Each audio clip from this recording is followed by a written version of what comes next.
Outright criminal case नहीं होती, लेकिन कब बन जाती है? आज भारतीय न्याय संहिता 2023 के अंडर हर्ट का लॉ इजीली समझते हैं। सबसे पहले समझते हैं कि लॉ के अकॉर्डिंग हर्ट होता क्या है। सेक्शन 114 के अकॉर्डिंग,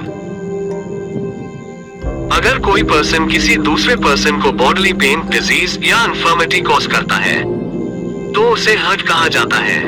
सिंपल वर्ड्स में, अगर किसी को फिजिकल पेन होता है, बॉडी वीक हो जाती है या इलनेस हो जाती है, तो लॉ की नजर में वह हर्ट है। इवन छोटा सा पेन भी इनफ होता है। अब आते हैं वॉलंटरली कॉजिंग हर्ट पर सेक्शन 115। अगर कोई पर्सन इंटेंशन से या नॉलेज के साथ हर्ट कॉज करता है, मतलब उसे पता है कि इंजरी हो सकती है, तो यह ऑफेंस बन जाता है। पनिशमेंट हो सकता है अप टू 1 year imprisonment या फाइन अप टू 10,000 रुपीज या दोनों। अब समझते हैं ग्रीवस हर्ट सेक्शन 116। हर इंजरी ग्रीवस नहीं होती। लॉ सिर्फ 8 स्पेसिफिक इंजरीज को ग्रीवस मानता है, जैसे permanent loss of eyesight, hearing loss, bone fracture, face का परमानेंट डिसफिगरमेंट या 15 दिन तक सेवियर पेन या नॉर्मल वर्क न कर पाना। अगर इंजरी इन कैटेगरीज में आती है तो वह ग्रीवस हर्ट कहलाती है।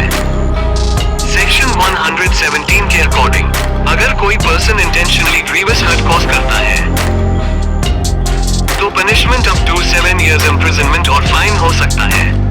और अगर इंजरी से परमानेंट डिसेबिलिटी हो जाए तो पनिशमेंट लाइफ इम्प्रिजनमेंट तक एक्सटेंड हो सकता है।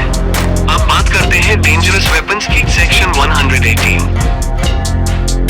अगर hurt knife, fire, poison, acid, explosive या किसी डेंजरस मींस से दिया जाता है तो पनिशमेंट और स्ट्रिक्ट हो जाता है। सीरियस केसेस में लाइफ इम्प्रिजनमेंट भी हो सकती है। सेक्शन 125 रैश या नेग्लिजेंट एक्ट्स को कवर करता है, मतलब इंटेंशन नहीं था लेकिन केयरलेस एक्ट की वजह से इंजरी हो गई, जैसे रैश ड्राइविंग। अगर ग्रीवस हर्ट हो जाता है तो पनिशमेंट 3 years तक हो सकती है। तो याद रखिए, all grievous hurt is hurt, but all hurt is not grievous hurt. Law injury की सीरियसनेस और इंटेंशन दोनों को कंसिडर करता है। अगर आपको यह एक्सप्लेनेशन हेल्पफुल लगा तो वीडियो को लाइक करें।